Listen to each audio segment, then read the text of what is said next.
show you how I do my brows at home. Do not get discouraged if you don't get this in 1-2 times.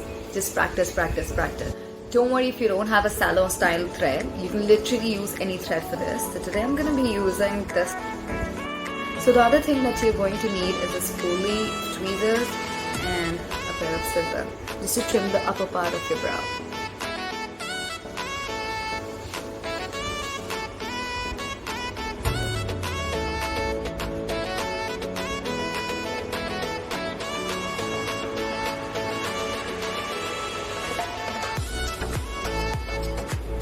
Just take 1.5 feet of the string and make the two ends meet and tie a knot right here.